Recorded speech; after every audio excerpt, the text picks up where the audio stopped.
The morning air hung thick with tension as Sarah Mitchell stepped onto the training grounds at Naval Amphibious Base Coronado. The sun had barely crested the horizon, casting long shadows across the compound where some of the world's most elite warriors prepared for another grueling day. She could feel the weight of 282 pairs of eyes on her back, each belonging to a Navy SEAL who had earned their trident through blood, sweat, and determination. Sarah was the only woman on the grounds that morning, a fact that both intimidated and energized her in equal measure. She had fought for this opportunity for 3 years. 3 long years of paperwork, appeals, physical conditioning, and political battles that extended far beyond the training compound. The military had only recently opened combat roles to women, and the Navy SEALs remained one of the most exclusive and challenging positions to obtain. Sarah knew she was walking into history, but she also knew that history would judge her not on her gender, but on her performance. One mistake, one moment of weakness, and she would become a cautionary tale rather than a trailblazer. The training exercise scheduled for that morning was hand-to-hand combat demonstration. It was designed to test reflexes, situational awareness, and the ability to disable an opponent quickly and efficiently. Sarah had trained in mixed martial arts since she was 12 years old, following in her father's footsteps. Her father, a former Marine, had taught her that size and strength mattered less than technique, speed, and the willingness to fight when everything inside you wanted to quit. She carried those lessons with her as she walked toward the center of the training mat. Commander James Harrison stood at the edge of the mat, his arms crossed over his chest.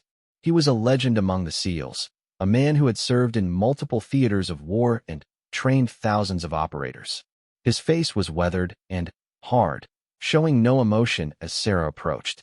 He had been vocal in his opposition to women joining the teams, not out of prejudice, he claimed, but out of concern for unit cohesion and operational effectiveness. Sarah knew she would have to prove herself to him more than anyone else. The other trainees formed a wide circle around the mat. Sarah could hear whispers, some skeptical, some curious, and some outright hostile. She had expected this. She had prepared mentally for the isolation, the doubt, and the pressure. What she had not fully prepared for was the sheer physical presence of the men surrounding her. These were not ordinary soldiers.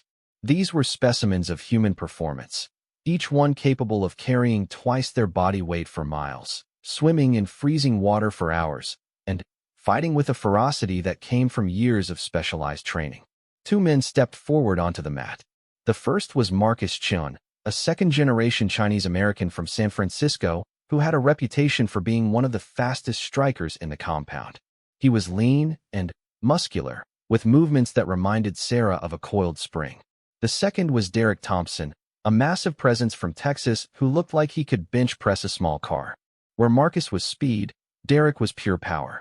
Together, they represented the dual threats Sarah would face in real combat situations, opponents who could outmaneuver her and opponents who could overpower her. Commander Harrison addressed the group in a voice that cut through the morning air like a blade. He explained that the exercise would test reaction time and defensive capabilities. Sarah would stand in the center while Marcus and Derek would attempt to take her down using approved combat techniques. The objective was simple: survive the engagement without being pinned or submitted. There were no points for style, no consideration for effort. Either she could defend herself or she could not. Sarah positioned herself in the center of the mat, her feet shoulder-width apart, her weight balanced. She controlled her breathing, drawing air deep into her lungs and releasing it slowly. This was a technique her father had taught her, a way to lower her heart rate and sharpen her focus. She could feel adrenaline beginning to pump through her system, but she channeled it, using the energy without letting it overwhelm her judgment. Marcus moved first. He came in low and fast, aiming for her legs in a classic takedown attempt. Sarah had anticipated this. Smaller, faster opponents always went for the legs because it neutralized height and reach advantages. She sidestepped at the last possible second, using his momentum against him. As he passed, she delivered a sharp elbow strike to his shoulder blade, not hard enough to injure, but firm enough to demonstrate control. Marcus stumbled, but recovered quickly, spinning back to face her. Before she could reset her position, Derek charged. His approach was completely different from Marcus's. He came straight at her like a freight train, using his size to create an imposing wall of force. Sarah knew she could not match him in strength. Trying to stop him directly would be like standing in front of a moving vehicle. Instead, she dropped low, using Derek's own momentum to guide him past her while sweeping his lead leg. The technique required precise timing, and, for a moment, Sarah thought she had executed it perfectly. She had not. Derek was more agile than his size suggested. As he felt his balance shifting, he adjusted mid-motion, catching himself with his hands and converting the fall into a controlled roll. Before Sarah could capitalize on the momentary advantage, Marcus was on her from behind. His arm wrapped around her neck in a rear choke hold. And, suddenly, Sarah found herself fighting not just to win but to breathe. The world compressed into a single point of focus. She could hear the blood rushing in her ears, could feel the pressure building as Marcus tightened his grip. The natural instinct in such moments is to panic, to pull at the arm around your neck, to struggle wildly. Sarah's training overrode that instinct. She tucked her chin down, protecting her airway as much as possible, and drove her elbow backward into Marcus's ribs. Once, twice, 3 times. She felt him grunt with each impact, felt his grip loosening slightly. That slight loosening was all she needed. Sarah dropped her weight suddenly, making herself heavier in Marcus's arms. At the same time, she twisted her body sharply to the side, creating an angle that made it harder for him to maintain the choke. Her hand shot up, finding Marcus's pinky finger. She grabbed it and bent it backward sharply, using a small joint manipulation technique that sent a shock of pain through Marcus's hand. His grip released immediately, and Sarah spun out of the hold. She had perhaps 2 seconds of freedom before Derek was on her again. This time, he managed to grab her around the waist, lifting her off the ground. Sarah's feet dangled uselessly, and she could feel Derek beginning to drive her down toward the mat. If he got her on the ground with his weight on top of her, the fight would be over. She would be pinned, unable to escape, and the demonstration would end in failure. Sarah's mind raced through options. Derek had her in a bear hug from behind, her arms pinned to her sides. Most of her weapons were neutralized. She could not strike effectively, could not grapple, could not create distance. In that split second, she remembered something her father had told her years ago during a training session in their garage.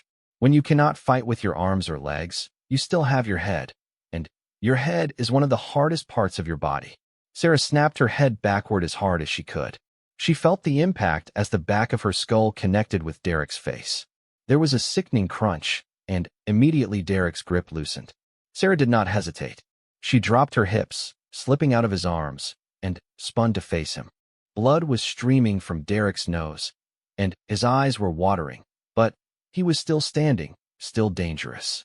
The crowd around the mat had gone completely silent. Sarah could sense the shift in atmosphere. They had expected her to be overwhelmed quickly, to tap out or be submitted within the first minute. Instead, she had survived the initial assault, and had even managed to hurt one of her opponents. But surviving was not the same as winning, and Sarah knew the exercise was far from over. Marcus had recovered from the finger lock and was circling around to her left while Derek, despite his broken nose, was positioning himself to her right. They were working together now, coordinating their attacks in a way that would make it nearly impossible for Sarah to defend against both simultaneously. She was breathing hard, her muscles burning with lactic acid, but her mind remained clear. She had trained for exactly this kind of scenario. Multiple opponents, surrounded, no escape route. The key to fighting multiple opponents, her instructors had taught her, was to never allow them to attack you at the same time. You had to constantly move, constantly adjust your position so that one opponent was between you and the other. You turned a 2-on-1 fight into 2 separate 1-on-1 engagements.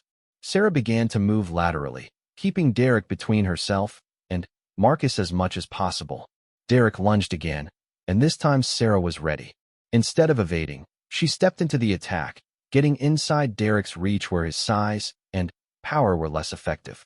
She delivered a rapid series of strikes to his torso, palm heel to the solar plexus, knee to the thigh, elbow to the ribs. Each strike was delivered with full force, each one designed to sap his strength and slow him down. Derek grunted with each impact, but managed to grab her arm, trying to pull her into another clinch. Sarah knew she could not let him get his arms around her again. She rotated her arm sharply, breaking his grip, and delivered a spinning back fist that caught Derek on the side of the head. The strike was not powerful enough to knock him out, but it was enough to disorient him, to make him take a step back. That step back was what Sarah needed. She spun away from Derek and found herself facing Marcus, who had used the distraction to close distance. Marcus threw a quick jab toward her face, testing her reaction time. Sarah slipped the punch, tilting her head just enough to let it pass harmlessly by. Marcus followed with a cross, then a hook, pressing forward with a combination that would have overwhelmed most fighters. But Sarah had spent years training against multiple opponents. She absorbed the pressure, blocking and parrying, waiting for the opening she knew would come. It came when Marcus overextended slightly on a hook punch, putting too much weight on his front foot. Sarah saw it and reacted instantly. She swept his front leg while simultaneously pushing his shoulder, using his own momentum to take him down. Marcus hit the mat hard, the wind knocked out of him. Before he could recover, Sarah was on top of him, her knee pressing into his chest, her hand cocked back ready to deliver a strike that would have ended the fight if this were real combat. But it was not real combat.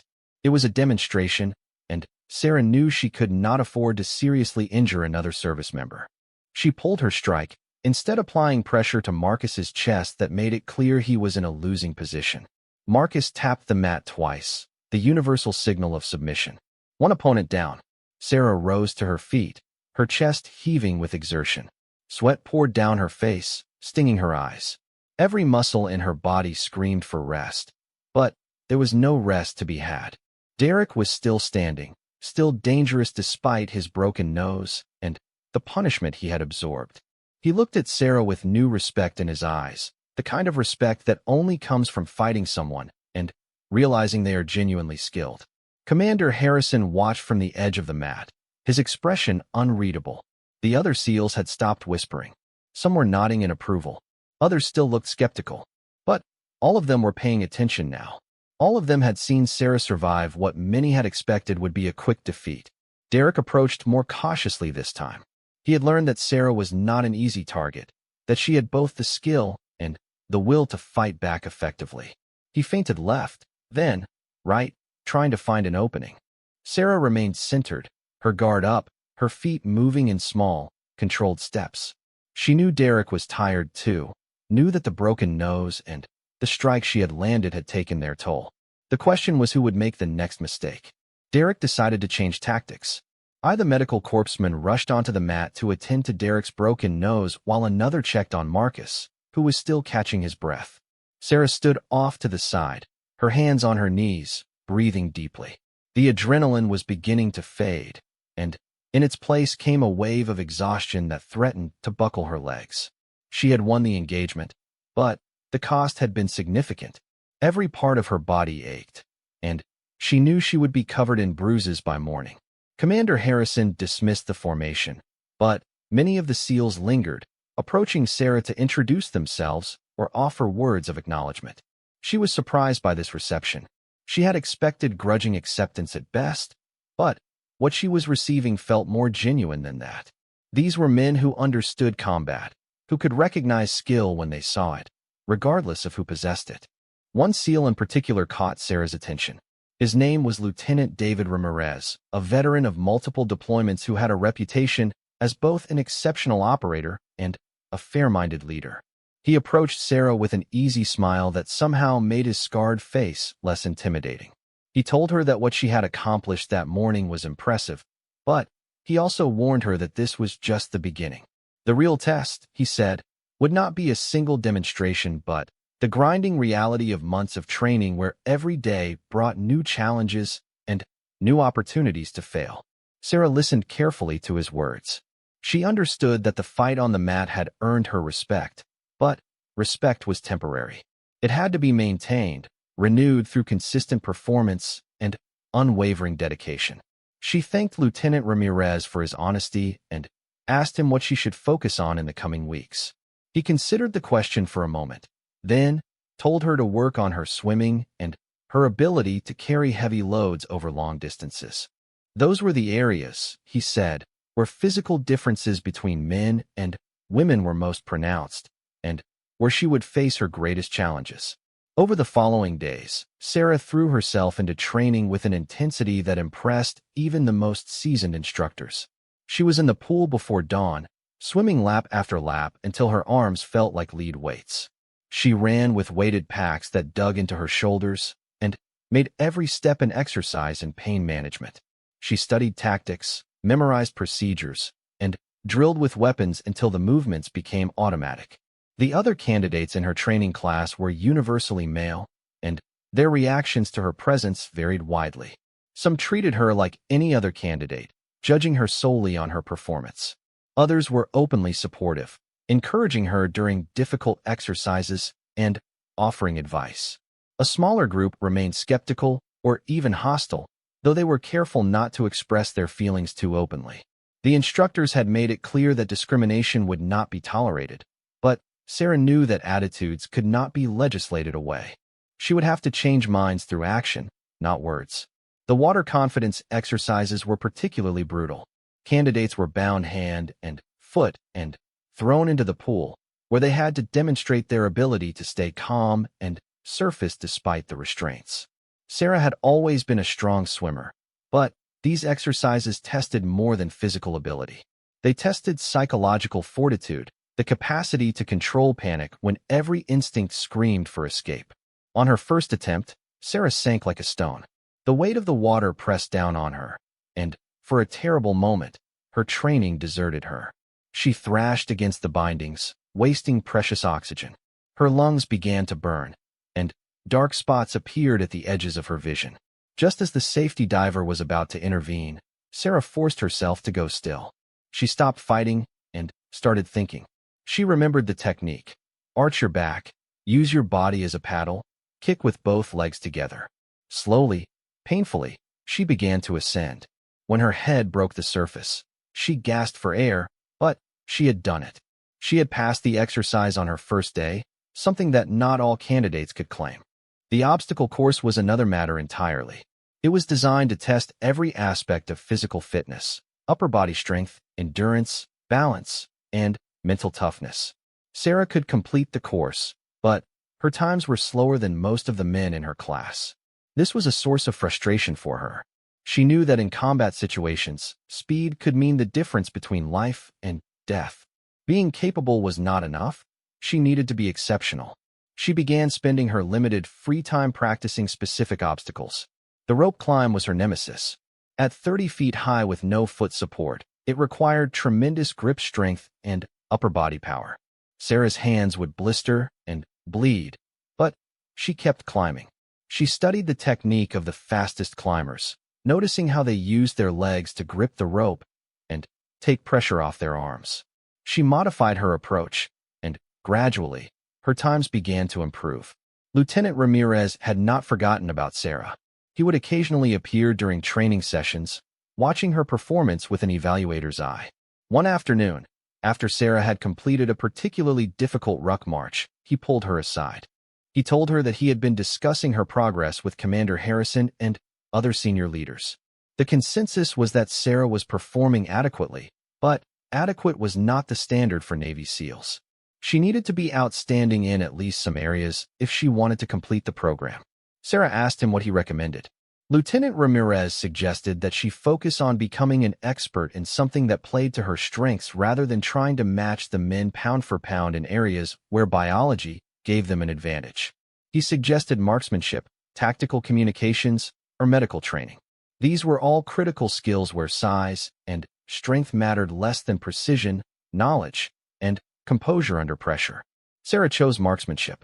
She had always enjoyed shooting, and her father had taught her the fundamentals at a young age. She began spending extra time on the range, firing thousands of rounds until the weapons became extensions of her body. She practiced in different positions, at different distances, in different weather conditions. She learned to control her breathing, to time her shots between heartbeats, to compensate for wind and distance. Her dedication paid off. During qualification exercises, Sarah consistently scored in the top 10% of her class. She became known as someone who could reliably hit targets that others struggled with, particularly in low-light conditions where visual acuity and steady hands made all the difference. This reputation began to shift perceptions. She was no longer just the woman trying to become a SEAL. She was Mitchell, the shooter who never missed. But success in one area did not make other challenges disappear. The training program was designed to push candidates to their breaking point and beyond. Sleep deprivation became a constant companion. Meals were rushed affairs where candidates shoveled food into their mouths while standing, too tired to sit. Injuries accumulated: twisted ankles, strained muscles, torn calluses that became infected if not properly treated. Hell Week loomed on the horizon like a dark cloud. It was the most infamous portion of SEAL training, 5.5 days of continuous physical activity with a maximum total of 4 hours of sleep. Candidates would be cold, wet, sandy, and exhausted beyond anything they had ever experienced. The attrition rate during Hell Week was staggering. Roughly 75% of candidates who entered did not finish. Strong men, accomplished athletes, individuals who had never quit anything in their lives would ring the bell, signaling their withdrawal from the program. Sarah knew that Hell Week would be her defining test. The hand-to-hand combat demonstration had proven she could fight. The obstacle course and ruck marches had proven she could endure. The marksmanship range had proven she could excel. But Hell Week would test something deeper than physical ability or tactical skill. It would test her will to continue when her body was breaking down, when her mind was foggy with exhaustion, when every fiber of her being screamed for rest. In the days leading up to Hell Week, Sarah found herself surprisingly calm. She had done everything she could to prepare physically. Her body was as ready as it would ever be. What remained was mental preparation, and, for that, she returned to lessons from her father. He had told her stories about his time in the Marines, about combat operations where success depended not on being the strongest or the fastest, but on being the one who refused to quit. He had told her that the body could endure almost anything if the mind remained strong. That pain was temporary, but regret lasted forever. Sarah wrote a letter to her father the night before Hell Week began. She told him about the training, about the challenges she had faced, about the respect she had earned from men who had initially doubted her. She told him that she was ready, that all his lessons had prepared her for this moment. She did not mail the letter. She kept it in her locker as a reminder of why she was doing this, of the legacy she was carrying forward. Hell Week began on a Sunday evening with a simulated combat scenario. Explosions, gunfire, and shouted commands filled the air as instructors created chaos designed to disorient and overwhelm. Candidates were ordered to low crawl through mud pits, to bear crawl across gravel, to perform endless repetitions of exercises that left their muscles burning. This was just the beginning, the softening up phase before the real suffering started. By Monday morning, Sarah was already more exhausted than she had ever been in her life. Her uniform was soaked through with a mixture of sweat and ocean water. Sand had infiltrated every crease and crevice, rubbing her skin raw. Her hands trembled with fatigue as she tried to hold her weapon steady during drills. Around her, candidates were beginning to falter. She heard the bell ring 3 times that first day as 3 men decided they had reached their limit. The instructors showed no mercy. They rotated in shifts, always fresh, always demanding more. Candidates had no such luxury. They were pushed from one evolution to the next with barely a moment to catch their breath. Swimming exercises in the frigid Pacific Ocean were followed by runs on the beach, carrying rubber boats over their heads. The boats seemed to grow heavier with each step as muscle fibers tore, and bodies began to cannibalize themselves for energy. Sarah found herself paired with 5 men for most of the boat exercises. The teams had been deliberately mixed to ensure no group was too strong or too weak. Her teammates were good men who treated her fairly, but she could sense their concern. They worried that she might be a weak link, that her smaller size would become a liability. Sarah was determined to prove them wrong. During one particularly grueling boat carry, one of her teammates stumbled and fell, unable to maintain his grip on the boat. The added weight shifted suddenly to the remaining 5 members. Sarah felt her knees buckle, felt the boat beginning to tilt dangerously. The instructors watched carefully, ready to intervene if the situation became unsafe, but also curious to see how the team would respond. Sarah planted her feet and drove upward with her legs, taking more of the weight onto her shoulders. Her neck and back screamed in protest, but she held firm. She looked at the man who had fallen and told him to get back in position, that they needed him. Her voice was steady despite the trembling in her limbs, and something in her tone galvanized him. He scrambled back to his feet and grabbed the boat, redistributing the weight. The team continued forward, completing the evolution together.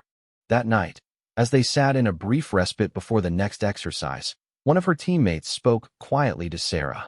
He told her that he had doubted whether a woman could make it through Hell Week. He had not been hostile, just skeptical. But after watching her refuse to quit on the boat carry, after seeing her take extra weight rather than let the team fail, his doubts had evaporated. He said that she had proven herself as far as he was concerned, and he would be proud to serve alongside her if she made it through the program. The compliment meant more to Sarah than any medal or commendation could have. This was what she had been fighting for, the chance to be judged not by her gender, but by her character and performance. She thanked him, but there was no time for extended conversation. The instructors were already shouting for them to get back in the water for the next evolution. Tuesday blurred into Wednesday, which blurred into Thursday. Time lost all meaning. The candidates moved in a fog of exhaustion, their bodies operating on autopilot. Sarah found that her mind would wander during the exercises, disconnecting from the pain in a strange form of mental self-defense. She would think about her childhood, about family vacations and birthday parties, about anything other than the cold water or the burning muscles. The medical staff watched all candidates carefully for signs of hypothermia, rhabdomyolysis, or other dangerous conditions. Several candidates were pulled from training for medical reasons, their bodies simply unable to continue safely. Sarah developed a stress fracture in her foot, but said nothing about it. She knew that reporting the injury would mean medical withdrawal from Hell Week, and she would not quit for anything short of unconsciousness. The log pressed down on Sarah's shoulder with a weight that seemed to increase with every passing second. Her team had been holding the log overhead for what felt like an eternity, arms fully extended, bodies trembling with the effort. The instructors walked among the teams, looking for signs of weakness, for candidates who were about to break. They would stop in front of teams and simply wait, saying nothing, letting the psychological pressure compound the physical strain. When the instructor stopped in front of Sarah's team, she knew they were being tested. The instructor's face was impassive as he checked his watch, letting seconds tick by. Sarah's arms were screaming, her shoulders on fire. She could see the other members of her team struggling, could hear their labored breathing. Someone's legs were shaking so badly, it looked like they might collapse at any moment. Sarah made a decision. She began to talk to her team, keeping her voice low but steady. She reminded them why they were here, what they were fighting for. She told them about her father, about how he had endured his own version of hell to become a Marine. She told them that pain was temporary, that they had already come too far to quit now. Her words seemed to have an effect. She could see her teammates drawing strength from her voice, using it as an anchor in the storm of exhaustion. The instructor watched this interaction with interest. After another minute, he nodded and moved on to the next team. Sarah's team lowered the log, their arms barely functional. But they had passed the test. They had stayed together, supported each other, and refused to break. In that moment, Sarah understood something profound about the SEAL teams. It was not about individual prowess or personal achievement. It was about the team, about the willingness to suffer together and support each other through impossible challenges. As Friday evening approached, the candidates were told they would be participating in a night navigation exercise. They would be divided into pairs, given a map and compass, and required to reach several checkpoints spread across miles of difficult terrain. The exercise would test their ability to function while exhausted, to make decisions when their minds were foggy, to trust their training when instinct and fatigue clouded judgment. Sarah was paired with a candidate named James McCoy, a former college football player from Alabama who had proven himself to be both physically strong and mentally tough. They had worked together before and had developed a good rapport. As they set out into the darkness with only red lens flashlights to guide them, Sarah felt a small surge of confidence. They could do this. The terrain was unforgiving. Dense brush tore at their uniforms, and unseen roots threatened to trip them with every step. The map and compass were simple tools, but using them accurately while exhausted required intense concentration.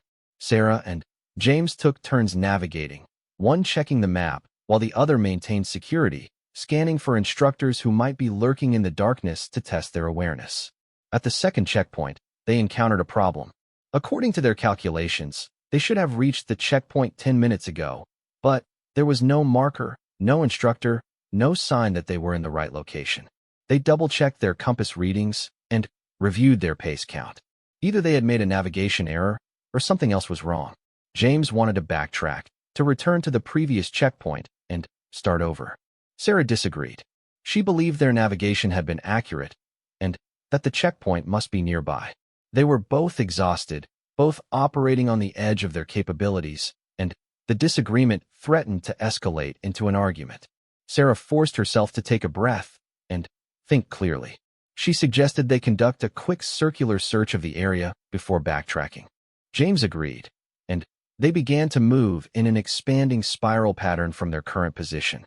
After 5 minutes of searching, Sarah's foot struck something metallic. She knelt down and found the checkpoint marker half buried under fallen leaves. They had been in the right location, but had missed it in the darkness. They marked their arrival time with the instructor who had been waiting silently nearby, observing to see if they would find the marker or give up. The instructor said nothing, but his slight nod suggested approval. The night stretched on endlessly. Sarah and James pushed through the darkness, through their exhaustion, through moments of doubt and confusion. They reached each checkpoint, made their marks, and continued onward. By the time they returned to base as the sun was beginning to rise on Saturday morning, they had been awake for over 90 hours with only brief moments of rest. Sarah could barely remember her own name, but she had completed the evolution. Saturday brought a surprise, several hours of sleep. It was not much, perhaps 3 hours in total, but after days of continuous activity, it felt like a gift from heaven. Sarah collapsed onto her cot and was asleep before her head fully settled on the pillow. When the instructors woke them, it took several moments for her to remember where she was and what she was doing. Her body had stiffened during the brief rest, and standing up required a conscious effort to overcome the pain. The final day of Hell Week was, in some ways, the hardest. The candidates knew they were close to the end, which made the continuing suffering even more difficult to endure. Their bodies were breaking down at a cellular level. Muscles were torn, immune systems were compromised, and cognitive function was significantly impaired. The instructors knew this and used it to create final tests that required teamwork and mental clarity. One such test was the Zodiac boat operations. The candidates had to work together to transport heavy rubber boats from land into the surf, navigate through crashing waves, and conduct simulated reconnaissance missions offshore. The boats were difficult to control in the best of circumstances. Exhausted, hypothermic candidates found them nearly impossible to manage effectively. Sarah's boat crew struggled in the surf zone. Waves crashed over them repeatedly, filling the boat with water and threatening to capsize them. They would bail out the water only to have the next wave fill it again. Sarah was positioned at the front of the boat, responsible for calling out approaching waves and helping to steer. She had to time their entry into the surf perfectly. Too soon, and they would be caught by a breaking wave. Too late, and they would miss the window between wave sets. She watched the ocean, trying to read the patterns in the chaos. Waves came in sets, she knew, and between sets there were lulls. She waited, counting the waves, looking for the rhythm. When she saw what she believed was the end of a set, she called for the crew to paddle hard. They drove the boat forward with everything they had left, stroking in unison, fighting against the current. A wave rose up behind them, and, for a terrible moment, Sarah thought they had mistimed it. But the boat rode up the face of the wave and, over the crest, breaking through into calmer water beyond the surf zone. They completed their mission offshore and, then, had to return through the surf, which was even more dangerous than the outbound transit. Coming in from the ocean, they had to position the boat correctly to ride a wave into shore. Get the angle wrong, and the boat would broach, turning sideways and rolling in the turbulent water. Sarah and the boat commander worked together to line up their approach, waiting for the right wave. When it came, they rode it like surfers, the boat accelerating as the wave pushed them toward the beach. They could feel the power of the ocean beneath them, could sense how quickly things could go wrong. The boat stayed true, and they crashed onto the beach in a controlled landing. They had done it. They dragged the boat up onto the sand, well above the high tide line, and collapsed beside it, too exhausted even to celebrate. The final evolution of Hell Week was a tradition called Walk to the Bell. The candidates who remained were formed up in ranks, facing the brass bell that hung from a post near the instructor's area. This was the bell that candidates rang when they quit, the symbol of failure that had haunted their nightmares throughout the week. The senior instructor gave a speech about what they had accomplished, about how they had proven themselves capable of enduring hardships that would break most people. Then, he said something that surprised Sarah. He told them that Hell Week was not truly about physical punishment or even about testing their limits. It was about teaching them that humans are capable of far more than they believe possible. It was about showing them that when they thought they had nothing left, they could dig deeper and find reserves of strength they never knew existed. It was about proving that the mind could overcome the body, that will could triumph over circumstance. He dismissed them to clean up and rest, and as Sarah walked away from the formation, she felt something she had not expected, disappointment that it was over. Despite the suffering, despite the pain and cold and exhaustion, there had been something pure about Hell Week. It had stripped away all pretense, all social niceties, all the barriers people normally erected around themselves. What remained was raw human spirit, tested and tempered by shared adversity. In the days following Hell Week, Sarah noticed a significant shift in how she was treated. The other candidates no longer saw her as the woman trying to become a SEAL.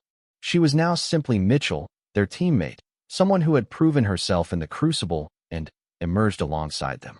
The camaraderie that developed among Hell Week survivors was unlike anything Sarah had experienced before. These men had seen her at her worst and her best, had shared suffering with her, and had accepted her as an equal.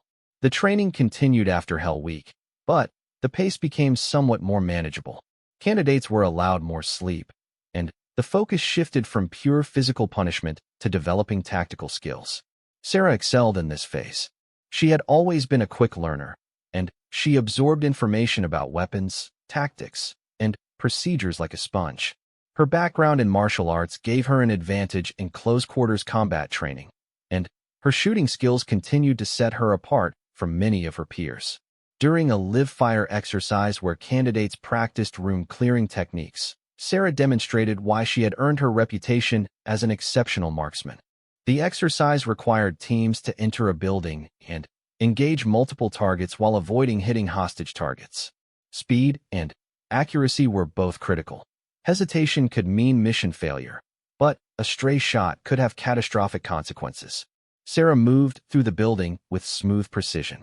Her weapon was up and ready, her eyes scanning constantly for threats.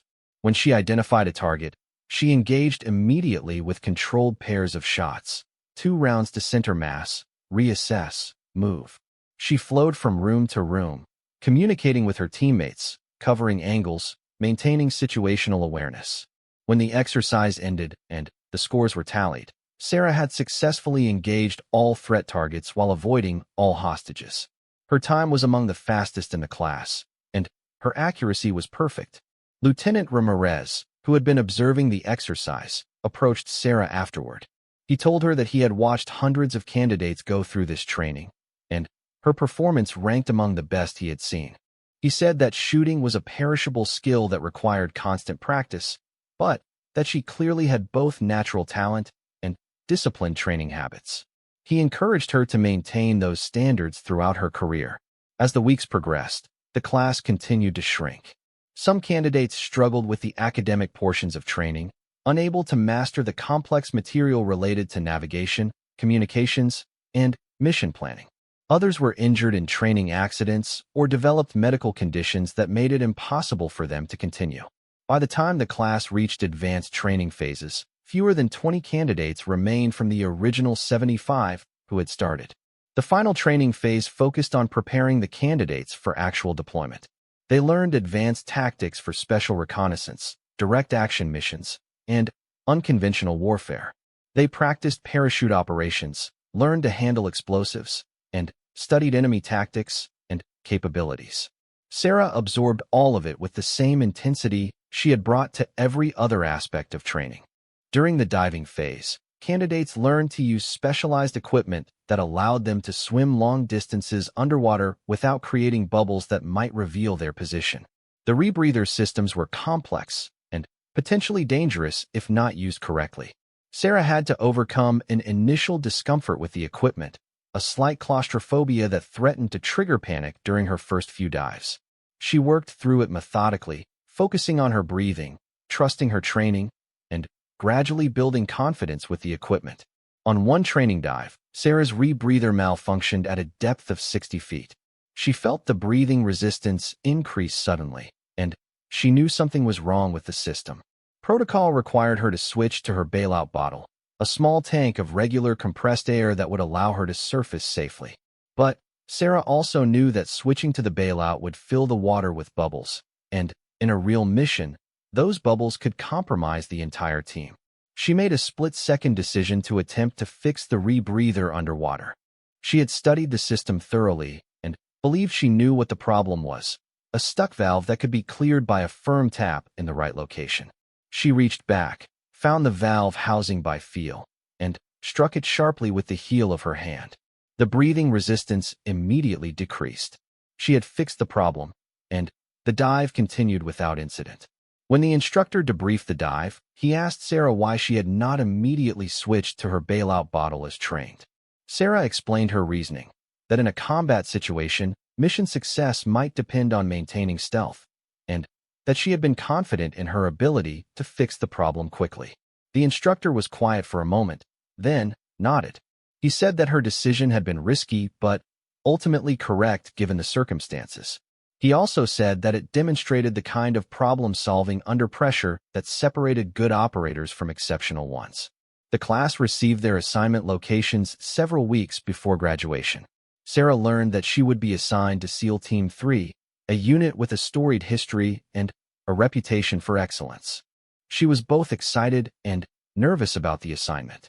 Joining an established team as the first female operator would present its own challenges, different from but potentially as difficult as the challenges of training. Before graduation, there was one final tradition to complete, the Hell Night celebration. This was a night where the graduating class and the instructors who had trained them came together informally to share stories, acknowledge the journey they had completed together, and begin the transition from instructor-student relationship to peer relationship. It was held at a local restaurant that had been rented out for the evening, and attendance was mandatory. Sarah arrived at the restaurant feeling somewhat out of place. She had been focused entirely on training for so long that the idea of socializing seemed foreign. But as the evening progressed, she found herself relaxing and enjoying the camaraderie. The stories flowed freely, tales of training mishaps, moments of unexpected humor during otherwise serious exercises, and acknowledgments of the bonds that had been forged through shared hardship. Marcus Chun, one of the two men Sarah had fought during the hand-to-hand combat demonstration, sought her out during the evening. His nose had healed from the break Sarah had given him, though it now sat at a slightly different angle than before. He raised his beer glass in a salute and told Sarah that getting beaten by her was the best thing that could have happened to him. It had taught him not to underestimate any opponent based on appearance and had forced him to improve his defensive techniques. He said he hoped they would have the opportunity to serve together someday. Derek Thompson, the other man from that initial fight, joined the conversation. His nose bore similar evidence of Sarah's striking power. He joked that they should form a support group for men who had been beaten up by Mitchell. But beneath the humor was genuine respect. Derek told Sarah that he had been skeptical about women in the teams, not out of prejudice, but out of concern about physical capabilities. Watching her throughout training, seeing her struggle, adapt, and overcome had changed his mind. He said he would be proud to have her watching his back in combat. Lieutenant Ramirez gave a speech near the end of the evening. He talked about the graduating class, about their strengths, and their perseverance. He spoke about each graduate individually, highlighting their particular achievements and contributions. When he came to Sarah, he paused for a moment, choosing his words carefully. He said that Sarah had accomplished something unprecedented. She had opened a door that had been closed for generations, and she had done it the right way. By meeting the standards, by earning respect through performance, by refusing to accept special treatment or make excuses. He said that her journey had not been about politics or social engineering. It had been about one person pushing themselves to the absolute limit of human capability and finding that they had what it took to succeed. But Ramirez also warned Sarah that her journey was far from over. The real test would come in the teams, in actual operations where lives depended on every operator performing their role flawlessly.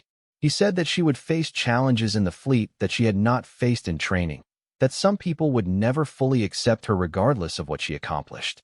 He told her to stay focused on what she could control, her own performance, her own attitude, her own dedication to excellence. The evening ended late, with promises to stay in touch and hopes for future service together. As Sarah drove back to her quarters, she felt a mix of emotions. Pride in what she had accomplished, certainly, but also a profound sense of responsibility. She was about to graduate and receive her SEAL Trident, but that was not an ending. It was a beginning, the start of a career where she would have to prove herself again and again. Graduation day arrived with perfect weather. The ceremony was held outdoors, with families and friends gathered to watch their loved ones receive the recognition they had earned. Sarah's father was in attendance, his Marine Corps dress uniform pressed and perfect, his eyes shining with pride. Her mother stood beside him, tissues clutched in her hand, tears already flowing. Her younger sister bounced excitedly, eager to see Sarah receive her trident. The ceremony followed traditional military format, speeches from senior leadership, acknowledgement of the graduating class's achievements, and, finally, the presentation of the SEAL Trident pins. When Sarah's name was called, she marched forward with precise steps, her uniform crisp, her bearing confident. Commander Harrison performed the pinning, placing the golden trident on her uniform just above the left breast pocket. It depicted an eagle clutching a trident, anchor, and pistol, the symbols of air, sea, and land warfare. Harrison spoke quietly, for Sarah's ears only.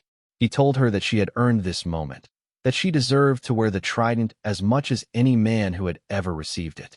He also reminded her that the trident was not a trophy, but a responsibility. It represented a commitment to her teammates, to the Navy, to the nation. He said he expected great things from her and that he would be watching her career with interest. Sarah saluted sharply, and Harrison returned the salute with equal precision. As she marched back to her position in the formation, Sarah caught her father's eye. He was standing at attention, rendering a perfect hand salute even though he was no longer in uniform and not technically required to do so. It was his way of showing respect, not just for his daughter, but for what she represented. The continuing evolution of military service, the breaking down of barriers, the expansion of opportunities based on capability rather than gender. After the ceremony, Sarah's family gathered around her, everyone wanting to touch the trident, to congratulate her, to express their pride. Her father embraced her tightly, and she could feel him trembling with emotion. He whispered that her mother had always known she would accomplish great things, that he had never doubted her for a moment. Sarah knew that was not entirely true. There had been doubts, on his part, and on hers. But the lie was kind, and she accepted it with gratitude. Her sister asked if Sarah was now officially a Navy SEAL, if she would be going on secret missions and jumping out of airplanes. Sarah laughed and told her that she still had much to learn, that receiving the trident was just the beginning of her education. But, yes, she was now officially a SEAL, part of a brotherhood that had just become slightly less exclusive, but no less elite. The celebration continued into the evening with a family dinner at a nice restaurant near the base. Sarah fielded questions from relatives who wanted to know what training had been like, whether it had been as hard as they showed in the movies, how she had managed to keep going when things got difficult. She answered as best she could, but she found it hard to put the experience into words. How do you explain Hell Week to someone who has never endured anything comparable? How do you describe the bond that forms between people who have suffered together and refuse to quit? As the dinner wound down, Sarah's father asked if they could speak privately for a moment. They stepped outside into the cool evening air, and he pulled a small box from his pocket. Inside was a challenge coin from his Marine unit, the same coin he had carried through multiple deployments and countless difficult situations. He told Sarah that it had brought him luck, had reminded him of who he was, and what he stood for when things got tough. He wanted her to have it now, to carry with her as a reminder that she came from a family of warriors, that she had earned her place among the elite. Sarah protested that the coin was too important, that he should keep it. But her father insisted. He said that challenge coins were meant to be passed down, to connect generations of service members, to carry forward the values and traditions that made military service meaningful. He said that seeing his daughter become a Navy SEAL was the proudest moment of his life, and he wanted her to carry a piece of him with her on whatever mission she would face. Sarah accepted the coin with tears in her eyes. She had not cried during Hell Week, had not cried when her body was breaking down, and every instinct screamed for her to quit. But now, holding this small piece of metal that represented her father's faith in her, she found herself overcome with emotion. She hugged him tightly and promised that she would carry the coin with her always, that she would honor the legacy he had passed down to her. The next morning, Sarah reported to SEAL Team 3 for the first time. She arrived early, wanting to make a good first impression. The team spaces were quiet at that hour, most of the operators not yet arrived for the day. Sarah found the quartermaster's office and checked in, receiving her gear issue and her assignment to a specific platoon. She would be joining Alpha Platoon as an additional operator, filling a slot that had recently opened up. The platoon chief was a veteran named during a live-fire exercise at the team's training facility. Sarah had an opportunity to demonstrate her shooting skills to her new teammates. The exercise simulated a hostage rescue scenario, requiring operators to make precise shots at close range while under time pressure and physical stress. Before the shooting portion, candidates had to complete an obstacle course designed to elevate their heart rates and tax their muscles, simulating the physical demands of actual combat. Sarah completed the obstacle course in good time and approached the shooting portion with controlled breathing and steady hands. The scenario required her to enter a mock structure, identify threat targets among hostage targets, and engage the threats with accurate fire. Multiple operators would go through the course, and their times and accuracy would be posted for comparison. When Sarah entered the structure, muscle memory took over. Her weapon came up smoothly, her eyes scanned the environment, and she identified the first threat. 2 rounds, center mass. The target dropped. She moved deeper into the structure, clearing corners, maintaining awareness of her surroundings. Second threat, partially concealed behind a hostage. Sarah adjusted her angle and took a careful headshot, knowing that a miss could hit the hostage. The target dropped cleanly. She continued through the scenario, engaging 6 threat targets in total without hitting any of the 4 hostages. When she exited the structure, her time was recorded, and the targets were scored. Perfect accuracy, second fastest time in the platoon. Only one veteran operator with 7 deployments had completed the course faster, and his accuracy was 96% compared to Sarah's perfect score. Chief Morrison reviewed the results with interest. He called Sarah over after everyone had completed the course and asked her about her shooting background. Sarah explained her training with her father, her focus on marksmanship during BUD/S, and her commitment to constant practice. Morrison nodded and told her that the platoon's designated marksman had recently transferred to another unit. If Sarah wanted the role, it was hers, but she would need to complete additional training and maintain even higher standards than the baseline. Sarah accepted immediately. Becoming the platoon's designated marksman would give her a specific role, a way to contribute that played to her strengths. It would also give her additional credibility within the platoon. SEALs respected competence above all else, and being the best shooter in the platoon would earn her a level of respect that no amount of political correctness or historical significance could provide. Over the following weeks, Sarah underwent additional marksmanship training. She learned to use specialized weapons, to calculate wind drift and bullet drop at extended ranges, to read environmental conditions, and adjust her shooting accordingly. She practiced shooting from unconventional positions, from moving vehicles, in darkness, in adverse weather. The training was demanding, but Sarah thrived on it. During a training deployment to a desert facility, Sarah had her first real test as the platoon's designated marksman. The scenario involved a simulated hostage rescue where the entry team would breach a building while Sarah provided overwatch from a position 300 meters away.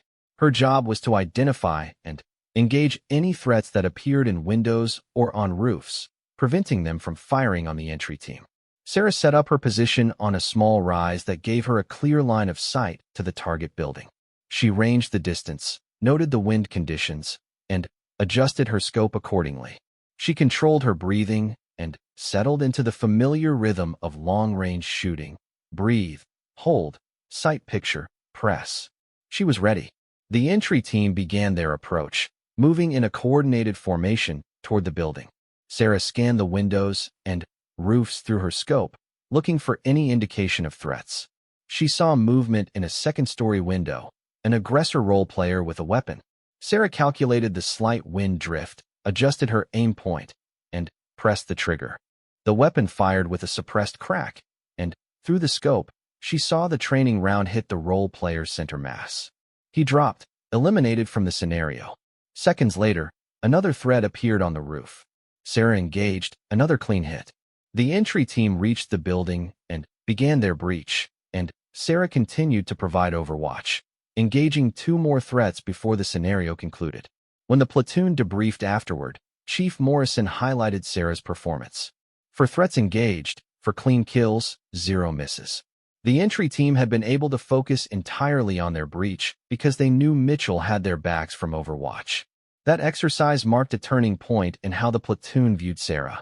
She was no longer the new operator, no longer the woman trying to prove herself. She was Mitchell, the designated marksman, a valued member of the team with a specific skill set that made the entire platoon more effective.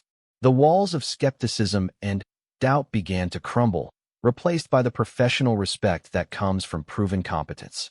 As the deployment workup continued, Sarah participated in increasingly complex exercises that tested the platoon's ability to function as a cohesive unit.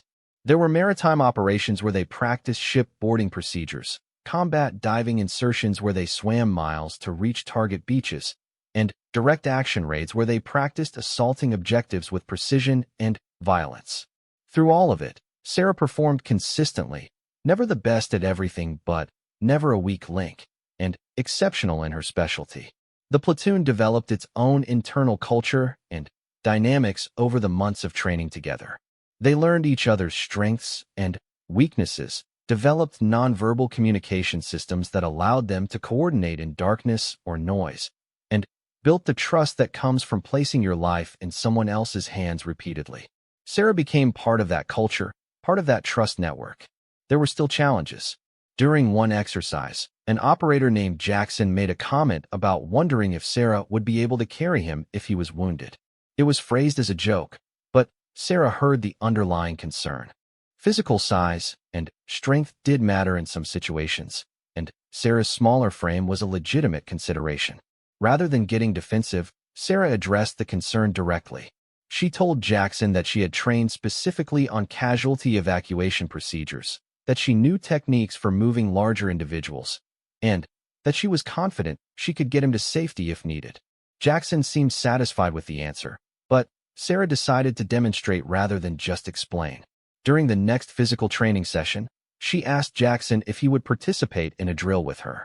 With the rest of the platoon watching, Sarah practiced various carries and drags on Jackson, who weighed nearly 220 pounds.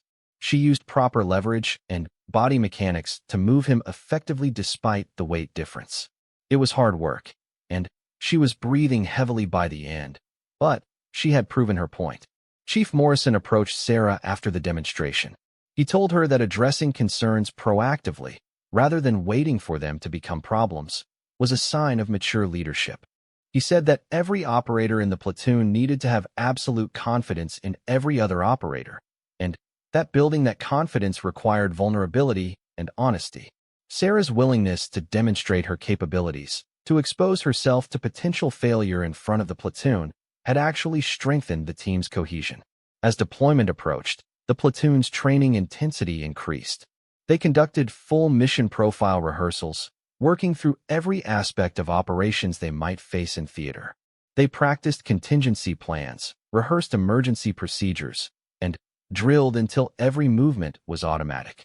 The goal was to eliminate uncertainty, to make their responses so ingrained that they could function effectively even under extreme stress and confusion. Sarah found herself thinking often about the hand-to-hand combat demonstration that had started her SEAL journey. She remembered being knocked down, remembered the feeling of Marcus's arm around her throat cutting off her air, remembered the desperate fight to survive and ultimately to win. That experience had taught her that getting knocked down was inevitable. What mattered was the response. Throughout training and integration with the platoon, she had been knocked down metaphorically many times. Moments of doubt, times when she struggled, situations where her performance was not up to standard. Each time, she had gotten back up and continued fighting. She realized that this pattern would continue throughout her career. There would always be new challenges, always be situations that tested her limits, always be people who doubted whether she belonged. The key was not to avoid getting knocked down, but to master the art of getting back up, of learning from each setback, of becoming stronger through adversity. The night before the platoon departed for deployment, they gathered for a final briefing and meal together. Chief Morrison reviewed the mission parameters, the expected threats, and the rules of engagement. He talked about the importance of teamwork, of watching out for each other, of maintaining discipline and professionalism under all circumstances. He concluded by saying that he was proud of what the platoon had become during the workup, that he had full confidence in every operator, and that he expected them to represent the SEAL teams with honor. After the official briefing concluded, Morrison asked Sarah to stay behind. When they were alone, he told her something that surprised her.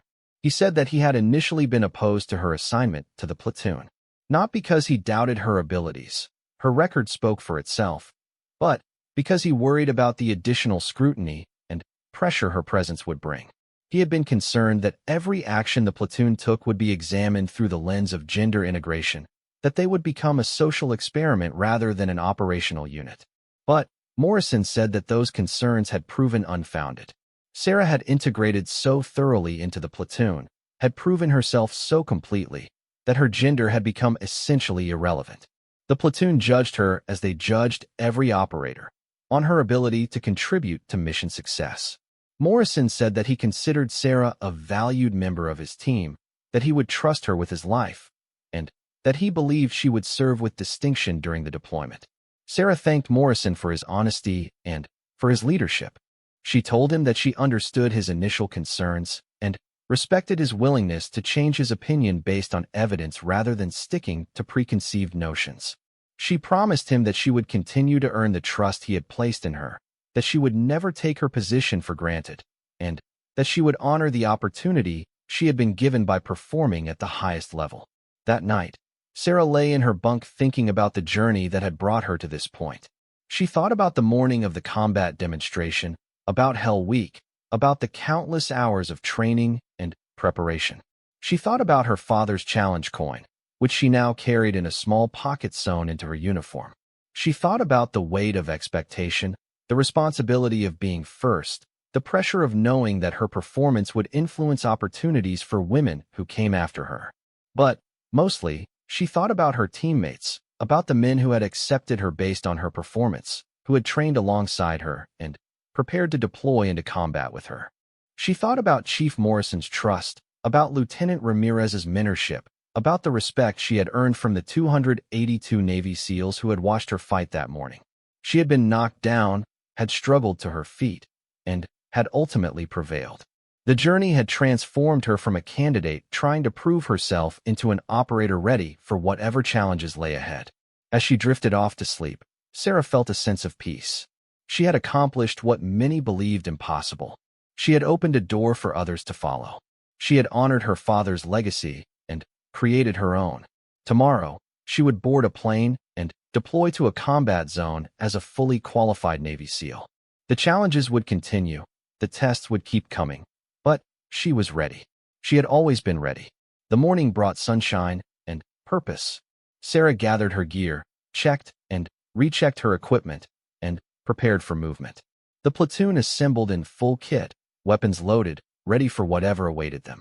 As they boarded the aircraft that would carry them to war, Sarah took one last look at the Naval Amphibious Base Coronado.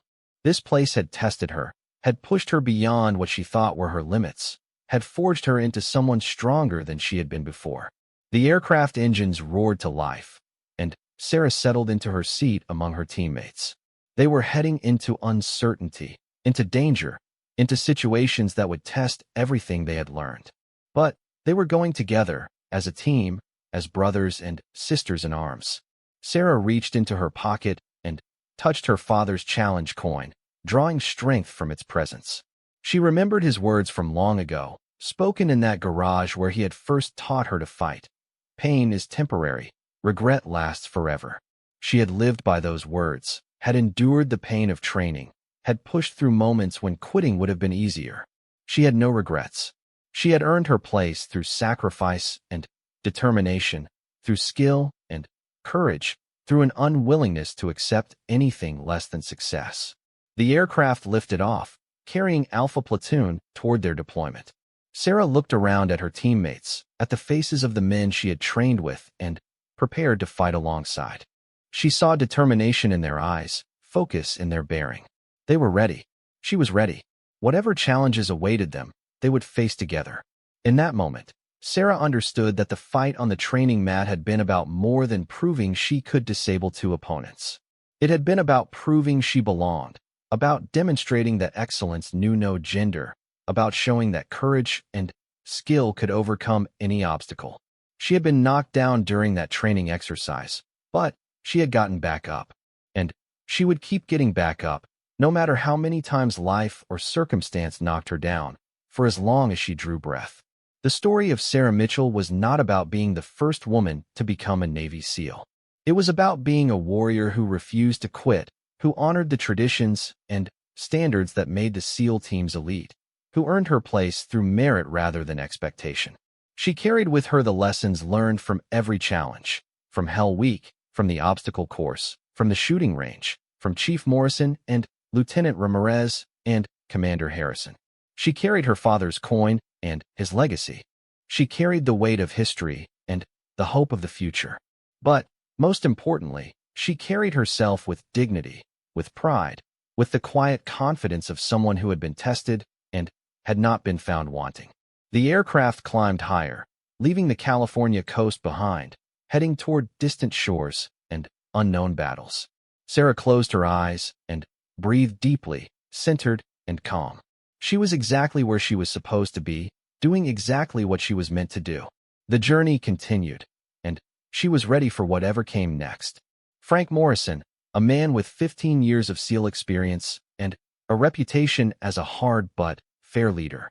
He met with Sarah briefly that first morning, explaining the platoon's training schedule and deployment cycle. They would be entering a workup phase, preparing for a deployment scheduled 6 months out. During that workup, they would practice every aspect of their mission set: maritime operations, land warfare, close-quarters combat, and various specialized skills. Morrison made it clear that Sarah's gender was not particularly interesting to him. What interested him was whether she could perform her job. He told her that the platoon had a standard for everything: physical fitness, marksmanship, tactical knowledge, and equipment maintenance. As long as she met those standards, they would have no problems. If she failed to meet them, she would be removed from the platoon regardless of her historic status as the first female SEAL. Sarah appreciated Morrison's directness. She had no interest in special treatment or lowered expectations. She wanted to be judged on her merits, to succeed or fail based on her performance. She assured Morrison that she understood the standards and would meet them. He nodded and dismissed her to begin her integration with the rest of the platoon. The other operators in Alpha Platoon ranged from brand new SEALs like Sarah to experienced veterans with multiple deployments under their belts. Their reactions to Sarah varied. Some welcomed her warmly, curious about her experiences in training and willing to accept her as a teammate. Others were more reserved, adopting a wait-and-see attitude. A few seemed openly skeptical, though they were professional enough to keep their doubts to themselves. Sarah threw herself into the platoon's training cycle with the same intensity she had brought to BUD/S. She arrived early and stayed late, always volunteering for extra training, always seeking ways to improve. She studied the veterans in the platoon, learning from their experience and adopting techniques that made her more effective. She built relationships gradually, proving herself through consistent performance rather than dramatic demonstrations. The platoon's physical training sessions were brutal by normal standards, but manageable for someone who had survived SEAL training. Sarah kept pace with the group during runs, held her own during strength training, and excelled during swimming sessions. Her conditioning was excellent, and it showed in her performance. The platoon quickly learned that Mitchell would not be a weak link physically. Sarah was among those 20, and she had earned her place through consistent performance and unwavering determination. She had proven that she could swim with the best, shoot with the best, and endure hardships alongside the best. But there were still those who questioned whether a woman could truly function effectively as a Navy SEAL in combat situations. These doubts were never expressed directly to Sarah, but she knew they existed in the minds of some senior leaders who had final say over who would ultimately receive the SEAL Trident. One afternoon, Sarah was called to Commander Harrison's office. She reported as required, standing at attention before his desk. Harrison looked at her for a long moment before speaking. He told her that he had been opposed to women joining the SEAL teams. He had believed that the physical standards would have to be lowered to accommodate women, and that lowering standards would weaken the teams and potentially cost lives in combat. He then said something that surprised Sarah. He told her that she had proven him wrong. She had met every standard, had excelled in many areas, and had earned the respect of her peers through performance rather than politics or special treatment. He said that he still had concerns about integrating women into the teams on a large scale, but that Sarah specifically had demonstrated that it was possible for a woman to meet SEAL standards if she possessed the right combination of physical ability, mental toughness, and tactical skill. Harrison concluded by saying that he would be supporting her graduation from the program, but that she needed to understand the responsibility that came with that support. She would be carrying the hopes and dreams of every woman who wanted to serve in combat roles. Her success or failure would be magnified and scrutinized. She would be held to a higher standard, fairly or not, simply because she was the first. She could choose to resent that reality, or she could accept it and use it as motivation to be exceptional. The choice was hers. Sarah thanked Commander Harrison for his honesty and for his support. She told him that she had always understood the weight of being first, that she had been carrying that responsibility since the day she decided to try for the SEAL teams. She said that she did not resent the higher standard because it pushed her to be better than she would have been otherwise. She promised him that she would not let him down, would not let the teams down, and would not let down the women who would follow in her footsteps. As graduation approached, Sarah reflected on everything she had learned and experienced. She thought about the morning of the hand-to-hand combat demonstration when she had been knocked down and had to fight her way back up against two skilled opponents. That moment had set the tone for everything that followed. It had taught her that being knocked down was inevitable. What mattered was getting back up and continuing to fight. By Thursday afternoon, the original class of 75 candidates had been reduced to 32. Some had quit, ringing the bell and admitting defeat. Others had been medically withdrawn. A few had been injured in accidents during training evolutions. The survivors moved like zombies, their eyes hollow, their movements mechanical. They had entered a state that SEALs call the darkness, a place beyond normal exhaustion where the only thing that keeps you moving is stubborn refusal to accept failure. Sarah was in the darkness. She could no longer feel her feet. They were numb blocks of ice at the end of her legs. Her hands were so swollen from the cold water that she could barely make a fist. Her voice was hoarse from shouting commands during tactical drills. But she was still standing, still moving forward. She had become a machine programmed for a single purpose: complete the next evolution, then the next one, then the next one. On Friday morning, the instructors assembled the remaining candidates for one of the most feared evolutions, Sugar Cookie. The candidates had to get completely wet in the ocean, then roll in the sand until they were coated head to toe. Then, they had to complete a series of exercises without brushing off the sand. The sand would get in their eyes, their mouths, their ears. It would rub their already raw skin into bleeding wounds. It was psychological torture as much as physical punishment. Sarah endured it as she had endured everything else. She entered the ocean, feeling the shock of cold water that no longer seemed shocking because she had been cold for so long. She rolled in the sand, feeling it coat her body in a gritty second skin. She performed the exercises, ignoring the pain, focusing only on proper form and execution. Around her, 2 more candidates rang the bell, unable to continue. Sarah heard the bell but did not turn to look. She kept her eyes forward, kept moving. Friday afternoon brought the log PT exercises. Teams of 6 candidates would lift, carry, and press massive logs weighing hundreds of pounds. The exercises were designed to require perfect teamwork. If one person failed to pull their weight, the entire team suffered. Sarah's team had been reduced from 6 to 5 as one member had been medically withdrawn. They were now at a disadvantage, but they adapted, adjusting their positions to compensate for the missing member. Instead of trying to overpower Sarah with brute strength, he attempted a technique that required more finesse, a leg sweep combined with a push to her upper body. It was a good technique, well executed. Sarah found herself off balance, tipping backward. For a moment, it seemed Derek had finally succeeded in taking her down. The crowd leaned forward in anticipation. But Sarah had trained for this exact situation countless times. As she fell backward, she tucked her chin and rolled, converting the fall into a backward somersault that brought her back to her feet. The movement was so smooth, so fluid, that it took Derek by surprise. Before he could adjust, Sarah was inside his guard again, delivering a devastating palm strike to his already injured nose. Derek's head snapped back, and his eyes lost focus for a moment. Sarah did not wait for him to recover. She swept his legs out from under him and followed him down to the mat, applying an armbar that hyperextended his elbow joint. Derek's free hand slapped the mat frantically, signaling his submission.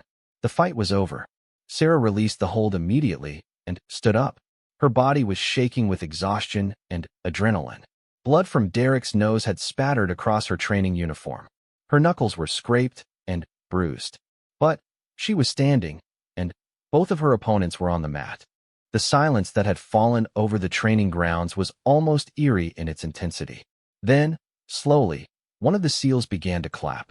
Then another. Then another. Within seconds, the entire compound was applauding. It was not the enthusiastic cheering of a sporting event, but rather the measured, respectful acknowledgement of one warrior to another. These men had seen what Sarah had done. They had seen her get knocked down, get choked, get lifted off her feet, and yet she had found a way to win. She had disabled both opponents in front of 282 witnesses who understood exactly how difficult that was. Commander Harrison stepped onto the mat. His face was still hard, still unreadable, but there was something different in his eyes. He extended his hand to Sarah, and she shook it. His grip was firm, testing her even now. She matched his pressure, refusing to show any weakness. Harrison held her gaze for a long moment, then nodded once. It was a small gesture, but, coming from him, it meant everything.